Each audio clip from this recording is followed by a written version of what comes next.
You know what clients don't want? Flashy gifts. They don't. They don't. They want us to do our job really, really well, which is hard. Billie, thank you so much for taking the time and being so generous with opening the hood on this topic that almost nobody puts time and thought into, especially since the world has went virtual. There were some law firms who had created a client experience process with the Four Seasons approach, with people physically coming into offices. And what I like about what you did is you kind of have a whole all-encompassing approach where you're respecting the virtual interactions with your clients in addition to the face-to-face interactions. You're measuring it and you're creating initiatives around creating a great client experience process. So thank you so much for taking the time. I can't wait to talk about this because already I think we're not on the right track. What do you mean? What do I mean? I mean, we have this wrong. If we go in and we say we have to prove our value, we have to show our value, we have to set expectations, we've got it wrong from the start. So I'm so excited that we're talking about this. That's good. Yeah. Explain. You have my curiosity piqued. Yes. So that is wrong. It is not our job to demonstrate our value. It is not our job to prove that what we did was good enough, and so they should feel different. That's what that happens. Clients come to you, they say, I'm unhappy with this. And you say, no, you're not unhappy. I got you a great result. That is not good enough. That is not a great client experience. That does not lead to 5-star reviews or referrals. The way to start this process is to look at what your clients are telling you. And the best way to do that is to look at their reviews. So if you look at their reviews, I just pulled this up while you guys were introducing this, but you can do this with any law firm. Go to any law firm, go to any law firm reviews and read what people say, and it will be consistent. It will be consistent. Here's one. Everyone treated me like I mattered. I was very pleased with my child custody case and how it was handled by this office. They were responsive to my needs. They acted like my case was important, and I obtained custody of my children. I spoke with several attorneys before hiring Modern Law, and I would recommend them to anyone. It is all about how the clients feel. It is not about the outcome. You can get a fantastic outcome and they will be miserable if they don't feel like you respected them and they mattered and their point of view mattered and you were on their team and they had an advocate. And when clients feel let down by their lawyer, it is like the biggest wounding for them because they're already in battle with somebody else. And you're supposed to be the person who gets them. And they feel like the ultimate betrayal when you don't listen, respond, and feel like what they're saying matters. Great point. So what are some, if we were to data mine reviews, what do you think would be the top 3 common denominators we'd see? Well, I think you should data mine reviews. So every week we go over our reviews. Every quarter we go over all of the reviews and we put them into buckets. What are the themes with our neutrals? What are the themes with any detractors? And what are the themes with our promoters? So this is NPS, and I know we're going to talk about that, but it's universal. The things that people want are to be heard, understood, and liked and responded to by their lawyer. Communication is more important to them than anything else, which is frustrating for lawyers because that's not what we went to school to do. Like, we're doing great work being lawyers, coming up with creative ideas and analytical thought processes and making brilliant arguments to the judge. And we want to be valued by that from our clients. And it's just not what they care about. So I'm going to pull up a diagram here so that we can all see this really quickly. This is a net promoter score diagram, which I think, Billie, as I share my screen, you could kind of explain these three, the three components of who is a promoter, who is a passive, and who is a detractor. You want to explain that really quickly? Yes. So net promoter score is a score. It's a score from negative 100 to positive 100. If you have all detractors, your score would be a negative 100. If you have all promoters, your score would be a positive 100. And it's not a percentage, it's a score. And you can watch this score over time. It's not so important what the number is. What's really important is, are you trajecting up or are you trajecting down? Because everybody's going to have their own starting point. Promoters, you ask this must be executed in a uniform way or your score won't be consistent and your data won't be good. So part of executing an NPS strategy is executing it consistently at the same time of the case with every single client.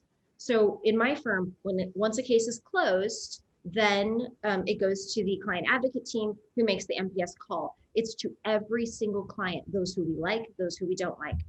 The question is, on a scale of 1 to 10 or 0 to 10, how likely are you to recommend your family and friends to my law firm?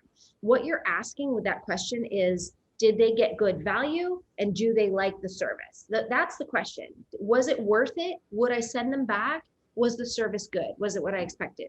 9s and 10s are promoters. 7s and 8s are neutrals or passives, and anything under a 7 is detractors. And then you do a little math formula to get your score.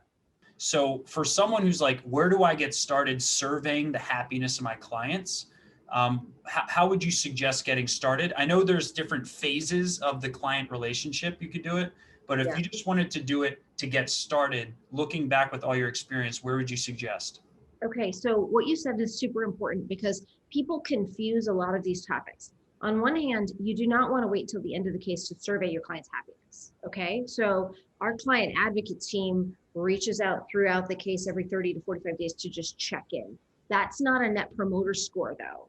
That's just a client check-in. And also reviews and feedback are related, but they're not the same. So you can ask for a review at any point in time in your case. Anytime your client is happy, ask for a review. But we do have a systematized way of getting reviews at the end along with the NPS. But what I used to do when I first rolled this out was I was asking for NPS all along throughout the case. But that's just not an effective way to actually measure your net promoter score. And the reason we want to measure the net promoter score is because the Harvard Business Journal came out with this article a long time ago that said this one number will determine whether or not you will grow or shrink. This one score is so powerful. It is so powerful. It is the measurement of how people feel about your brand. And it will tell you as a business owner, will you grow or will you shrink? So I think you should ask throughout the case, how are we doing? And I have my intake team, which we've relabeled the advocate team, the client advocate team, check them out because the intake team, they hear the story at the beginning. They have the ability to check in as a non-billable kind of, advocate on behalf of the client. And all they do then is report, how are we doing? So that if there's a problem, we know sooner rather than later. But then we don't ask for NPS until the very end. So the next question I have here is, how do you use net promoter score data? You were just mentioning the fact, and we've seen the same effect, is it's an early sign indicator as to whether or not someone's unhappy. So it allows you to take proactive action rather than, taking action when it's too late. So how have you actually used this data in the most powerful way? Well, we only ask for NPS at the end. So we're not tracking a trending data of how our clients feel during the case. We're simply monitoring and intervening. How our clients are feeling about their experience. The way that we've used this is we've been able to recognize when it's gone down, and it started trending down in the last year.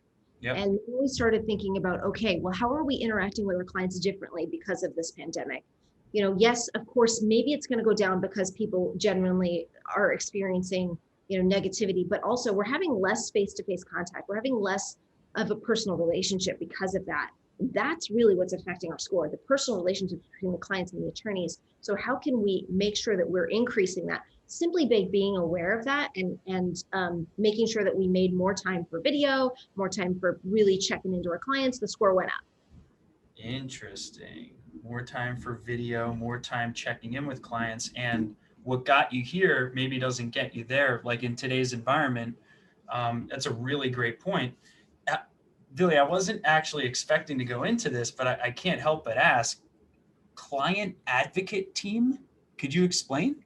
Sure. So they're just our intake team, but we renamed them a client advocate team because I've got these great interns that really want to learn. They want to go to law school, and they're like, these people aren't telling me enough. Like, they want to dive in. My intake team really wants to dive in and If you just answer the call as somebody who's there to schedule, then the person on the other side doesn't need to invest in that conversation. But if you say, I'm a client advocate at Modern Law, now they're like, well, you need to understand my story so that you can advocate for me. So it immediately creates a better connection. And it also does a better job of describing their role, because they are the ones that are following that client, checking in throughout the case and closing out the NPS. Net Promoter Score is a survey we can send. We can get a pulse on how happy our clients are.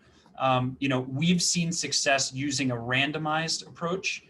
We've also done it at different parts of the client journey. We've tested it over multiple quarters. So we'll do it at day 100. We'll do it at year 1. We'll do it quarterly randomized sometimes to get a random depiction, regardless of where people are at in our process. Yes, that's great, Net Promoter Score, to track that data, so you can create strategies around it. Talk to me through what have been the needle movers for you within the whole. Let's start with this question first. What is the whole process in a nutshell? And then what do you think the needle movers are as a follow-up question to that? So the biggest needle movers are changing our understanding of what's important to our clients. It's exactly what you said in the beginning, and it's understanding that we are a service industry. And that is so not what we think of ourselves. We think of ourselves as intellectuals, as brilliant, distinct professionals who offer a service you can't get anywhere else, and you are lucky to have us. And I believe that, but that is not how our clients want them to treat us. So this really started with understanding sales training, understanding, wanting to improve our conversion rates on consultations. And then we started really diving into the psychology of getting people to know us, to trust us, to want to pay us, to fully understanding that we've got their back. And it starts with the consultation and the intake process, but then that mentality and that relationship carries through the entire time. But the easiest way, I think, to intervene with lawyers is to give them specific sales training and give them training to make them do consultations completely differently. If you were to kind of zoom back and say, here's our client experience strategy or process in a nutshell, and you were to just zoom back and explain the big macro picture, how would you summarize it in a couple paragraphs? The most important thing that we can possibly do as a lawyer is have a great relationship with our clients. That means choose clients that you like and make sure they know you like them. Listen to them, respond to them, do great work. And then with all of that, we have systematized hacks that help us do that, like reminders to check in, and an experienced team that really we just brought on this person who used to be a client, and she's just a darling. So we hired her, and she talked about how on the days that we go to trial, the experience is so bad and you're so out of it. So she had this idea of giving dinner to people on the evening that they've had trial. How do we systematize intentionality of building better relationships? So what are some of those systems? So for example, dinner night after trial, check-in reminders. What are some others? It's having enough prep time before we have hearings or RMC, status conferences. It's really making sure to set aside enough time. Clients never ever complain about the time you spend with them. So it's spending more time with our clients as part of the process of the project management process of cases. So another thing, we use Trello for project management, but all of the cases have to be project managed. Where are they at in the case? What have we accomplished? They do not like you to wait to the last minute. They do not like your procrastination to then become their problem. Like, how do we prevent all of that? Give me another systemized one. I don't know that I have anything that I can think about. So we have check-in reminders, dinner night after trial, prep time, spending more time with them, using Trello to project manage it. Canned emails that give them information in advance. So in advance of X check-in. Okay. So in advance of this happening, they need to get a YouTube video describing it, a letter describing it, a handout that tells them what to expect so that they feel that is part of the 4 seasons experience, putting them in the client bubble, which is something that Lee Rosen used to say, like, how do we insulate them from the garbage? How do we just take them through the process and in the palm of our hand, just be like, you don't have to worry about anything because we are so on top of it. We are not reactive. Clients hate it when you are reactive as opposed to proactive. So another thing we do is strategy memos. So we have a strategy memo that goes out Strategy to what? Yeah. a strategy memo. So after any major change, you have a discussion and you change strategies or you make a decision about budget, we're going to send them a strategy memo that says, that recaps, okay, this is what you want in your case. This is how we're going to go about doing it. This is how much we think it's going to cost. And this is your to-dos and our to-dos with deadlines. So proactive, systematized communication. Because you know what clients don't want? Flashy gifts. They don't. They don't. They want us to do our job really, really well, which is hard. But doing our job really, really well means we know what we're doing. We're intervening. We're proactive. They know what's coming. And clients will spend so much money. They'll be so happy to give you the amount of money that you're asking if they feel like you guys are aligned and you're doing things in the right way and you've got their back. So it's hard work. There's not like it's kind of like working out, like there's not like a pill you can take to lose a bunch of weight. You just have to systematically have a routine that pays you dividends. And my team helped me build this. And one of the questions I saw in the chat is, how big is this firm? We are now up to 7 lawyers. But this system was built with my small team. They did it. We all did it together. Quarter after quarter, meeting after meeting, rock after rock, this system was built. When we were under $1 million, we started this. So it's not like you have to be a huge, huge firm to tackle these things.